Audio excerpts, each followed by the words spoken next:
নমস্কার প্রিয় বিয়ার, আপনারা দেখছেন খবর তরঙ্গ। রাশিয়া সফরে গিয়ে পুতিনের সঙ্গে সরাসরি বৈঠকে বসে প্রধানমন্ত্রী নরেন্দ্র মোদী পরিষ্কার বলে দিলেন যে যুদ্ধের মাধ্যমে কোনো সমাধান হয় না, আলোচনায় পথ। এমনকি যারা সন্ত্রাসী কার্যকলাপ চালাচ্ছে সারা বিশ্বে, তাতেও কিন্তু সমাধানের পথ বেরিয়ে আসবে না। অর্থাৎ তিনি পরোক্ষে বলে দিচ্ছেন যে আলোচনায় তিনি প্রাথমিক শর্ত হিসেবে সমাধান মনে করেন। এ নিয়ে পশ্চিমা বিশ্ব এবং আমেরিকা কটাক্ষ করছে পুতিনের সঙ্গে মোদির সাক্ষাৎকে। এমনকি জেলেনস্কি পর্যন্ত বলে দিচ্ছেন যে মোদি পৃথিবীর সবচেয়ে বড় অপরাধীর সঙ্গে আলিঙ্গন করছেন। সে যাই বলুক, মোদি যে মোদির সঠিক পথেই রয়েছেন সেটা কিন্তু পরিষ্কার বলে দেওয়া যায়। ভিডিও ভালো লাগলে সাবস্ক্রাইব করবেন। আসলেই পুতিনের রাশিয়া ইউক্রেনে হামলা করার পর থেকেই আমেরিকা সহ পশ্চিমী দেশের নিষেধাজ্ঞার কবলে পড়েছে এবং এতে পশ্চিমী দেশ এবং আমেরিকার সঙ্গে রাশিয়ার সম্পর্ক খারাপ হয়েছে। তাই কারো বিশ্বের শক্তিশালী দেশের কোনো নেতার সরাসরি পুতিনের সঙ্গে বসে এভাবে আলোচনা করা সম্ভব নয়, বরং তারা ইউক্রেনকে পরোক্ষে মদত দিয়ে যাচ্ছে। অর্থাৎ যুদ্ধটাকে দীর্ঘায়িত করতেই তারা পরোক্ষে মদত দিয়ে যাচ্ছে। সেই জায়গায় দাঁড়িয়ে প্রধানমন্ত্রী মোদি যে সঠিক অবস্থানে রয়েছে সেটা পরিষ্কার বলে দেওয়া যায়। যার জন্য যে পুতিন ইউক্রেনের উপর আক্রমণ করেছেন এবং বেফুরা হয়ে রয়েছেন, সেই পুতিনের সামনে বসে তিনি বলতে পারছেন যে যুদ্ধের মাধ্যমে কোনো সমাধান বেরোতে পারে না, আলোচনায় একমাত্র পথ। এ কথা পুতিনকে আজ পর্যন্ত যুদ্ধ শুরুর পর কোনো নেতা বলতে পারেন না, কিন্তু মোদি বলেছেন। মোদির সেই স্ট্র্যাটেজি পরিকল্পনা রেখেছেন আন্তর্জাতিক রাজনীতিতে, যার কারণে তিনি পুতিনকে বলতে পেরেছেন এবং সারা বিশ্ব তা দেখছে। এবং আমেরিকার সেটা দেখে শেখা উচিত যে বিশ্ব রাজনীতিতে মোদি কী করে সম্পর্কটা বজায় রাখছেন। এমনকি আমেরিকার সঙ্গেও মোদির সম্পর্ক খারাপ নয়, বা ইউক্রেনের নেতা জেলেনস্কির সঙ্গেও মোদির সম্পর্ক খারাপ নয়। অর্থাৎ মোদি নিউট্রাল হয়ে রয়েছেন এবং তিনি বারবার আলোচনার মাধ্যমে হিংসার পথ ছেড়ে দিয়ে সমাধানের পথ বের করার জন্য বারবার আবেদন করছেন।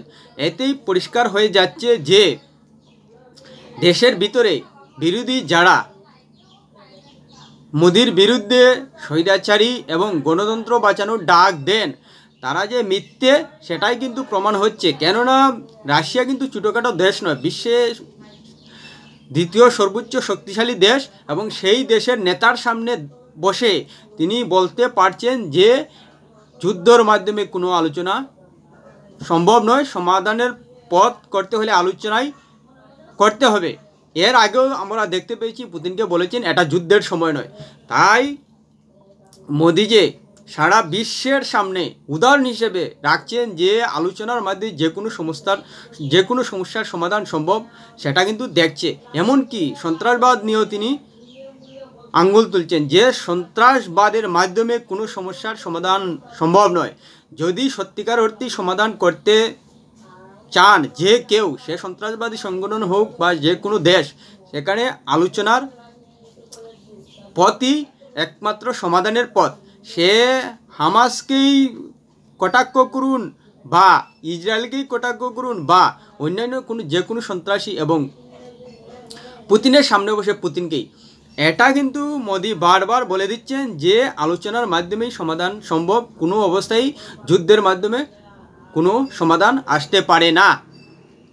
এবং এও বলেছেন যে কোথাও হামলা হলে, মানুষের মৃত্যু হলে মানুষের বিবেক জাগে, মানুষের মানবতা জাগে, মানুষের দুঃখ জাগে, সেটাও কিন্তু পুতিনকে স্মরণ করিয়ে দিয়েছেন।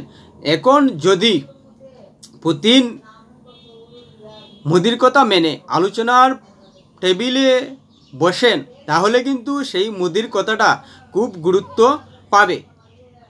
যদিও বিশ্ব রাজনীতিতে প্রতিটা দেশ নিজের স্বার্থের জন্যই পদক্ষেপ নিয়ে থাকে, এখন যে আমরা রাশিয়ার আক্রমণ ইউক্রেনের বিরুদ্ধে দেখতে পাই, সেটাও কিন্তু স্বার্থের জন্য। আর ইউক্রেনকে মদত দিয়ে যাচ্ছে আমেরিকা সহ পশ্চিমা দেশ। সেখানে যুদ্ধকে দীর্ঘায়িত করতে এবং রাশিয়াকে দুর্বল করতেই যে আমেরিকা এভাবে চাল চালাচ্ছে সেটা পরিষ্কার হয়ে যায়। আমেরিকা কিন্তু কোনো অবস্থায় বিশ্বাসযোগ্য নয়। সে ভারত যতই আমেরিকার সঙ্গে কূটনৈতিক সম্পর্ক ভালো রাখুন, কিন্তু কোনো অবস্থায় আমেরিকাকে বিশ্বাসযোগ্য নয়। কেননা আমেরিকার রেকর্ড খুব ভালো নয়। এমনকি ভিয়েতনামে যে যুদ্ধ করেছিল সে রেকর্ডও রয়েছে আমেরিকা। এমন আরও অনেক রেকর্ড রয়েছে আমেরিকার, যে আমেরিকা যুদ্ধটা লাগিয়ে রাখতে চায়। কিন্তু রাশিয়ার রেকর্ড খারাপ হলেও ভারতের সঙ্গে কোনো অবস্থায় আজ পর্যন্ত রাশিয়ার রেকর্ড খারাপ নয়, বরং দিন দিন বন্ধুত্ব আরও গভীর হচ্ছে। সেই জায়গায় দাঁড়িয়ে যদি আমরা সাম্প্রতিক কাশ্মীরে সন্ত্রাসবাদী হামলার ঘটনা দেখি, সেখানে দেখা যাচ্ছে বিস্ফোরক তথ্য উঠে আসে। আমেরিকার পাকিস্তানকে দেওয়া অস্ত্র সন্ত্রাসবাদী কাশ্মীরে ব্যবহার করছে। এতেই পরিষ্কার বোঝা যাচ্ছে যে আমেরিকার মতলবটা কী। আসলে আমেরিকা নিজেদের অস্ত্রের বাজারকে বিশালভাবে ধরে রাখতেই এভাবে দেশে দেশে যুদ্ধটা বাঁধিয়ে রাখতে চায়, যার কারণে পুতিন ইউক্রেনের উপর হামলা করার পরই সমস্ত নিষেধাজ্ঞা চাপিয়েছে রাশিয়ার উপর, এবং পরোক্ষে ইউক্রেনকে অস্ত্র দিয়ে সাহায্য করছে, যাতে সেটা দীর্ঘায়িত হয় এবং রাশিয়া দুর্বল হয় এবং তাদের অস্ত্রের বাজারটা আরও চাঙ্গা হয়। আমেরিকা যতই মানবদরদী এবং যতই আলোচনার পথের কথা বলুক, কিন্তু কোনো অবস্থায় আমেরিকা নিজেদের অস্ত্রের বাজার ত্যাগ করবে না। এটাই কিন্তু পরিষ্কার হয়ে যাচ্ছে। সারা বিশ্বে আমেরিকা নিজেদের অস্ত্রর বাজার বড় করতেই এভাবে যুদ্ধ পরোক্ষে বাঁধিয়ে রাখে, এটা একেবারে পরিষ্কার বলে দেওয়া যায়। তাই মোদি তৃতীয়বার প্রধানমন্ত্রী হওয়ার পর যেভাবে সঠিক পদে এগোচ্ছেন, তাতে বিশ্ব রাজনীতিতে মনে হচ্ছে ভারতের জন্য অবশ্যই একটা ভালো পজিশনে রয়েছে। এর জন্য আর ভালো পজিশনে রয়েছে তার জ্বলন্ত উদাহরণ যে চীনও কিন্তু এখন ভারতের প্রশংসা করছে। অর্থাৎ যদি আমরা পরোক্ষে ধরি যে চীন এবং ভারতের সঙ্গে যুদ্ধ লাগিয়ে রাখতে পরোক্ষে পশ্চিমা দেশগুলো কিন্তু ইন্ধন দেয়, যেটা রাশিয়া কোনো অবস্থায় দেয় না, এবং সেটা আমরা জানিও। আর কাশ্মীরের সন্ত্রাসী গোষ্ঠীর হাতে যে আমেরিকার অস্ত্র পাওয়া গেছে, তাতেই আমেরিকার উদ্দেশ্য ভারতকে নিয়ে কি পরিষ্কার হয়ে যাচ্ছে। তাই মোদি বর্তমানে যে অবস্থানে রয়েছে তা সঠিকই বলা যায়। রাহুল গান্ধীর বিষয়ে যদি আমরা বলি, রাহুল গান্ধী 1-2 বছর আগে আমেরিকা এবং ইউরোপে গিয়ে সংবিধান বাঁচানোর ডাক দিয়েছিলেন, অথচ রাহুল গান্ধী ভারতবর্ষের গত লোকসভা নির্বাচনে সংবিধান এবং গণতন্ত্র বাঁচানোর ডাক দিয়ে নির্বাচনে গিয়েছিলেন এবং জনতার কাছে আশীর্বাদ চেয়েছিলেন। কিন্তু জনগণ যে রাহুলের আবেদন এবং আশীর্বাদ চাওয়ার বিষয়ে মেনে নেননি, সেটাই কিন্তু তাদের রায়ে বোঝা যাচ্ছে। কেননা কংগ্রেসকে 99 আসনের অধিক দেয়নি, আর মোদিকে বিশ্বাস করেছে বলেই বিজেপি একক ক্ষমতায় 240টি আসন পেয়েছে, যদিও সংখ্যাগরিষ্ঠতা পায়নি। কিন্তু এনডিএকে সরকারের আসার মতো ভোট আসন দিয়েছে দেশের জনতা। তাই একটা কথা পরিষ্কার বলে দেওয়া যায় যে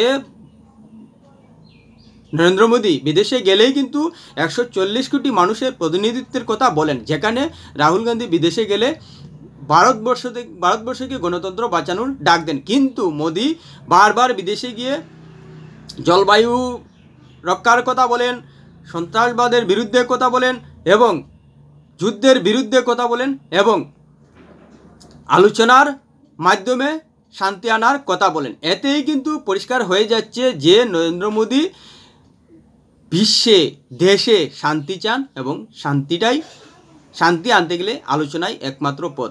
এরপরও যদি বিশ্বের বিভিন্ন দেশ মোদির উদ্দেশ্য ঠিক বুঝতে না পারেন তাহলে এটা দুর্ভাগ্যজনক ছাড়া আর কিছুই নয়। কিন্তু ভারতের ক্ষেত্রে এটাই বলা যায় যে মোদি কিন্তু সঠিক পথে এগুচ্ছেন এবং তিনি আলোচনাটাকেই সর্বাগ্রে প্রাধান্য দিচ্ছেন। ভিডিওটি ভালো লাগলে লাইক শেয়ার কমেন্ট করবেন।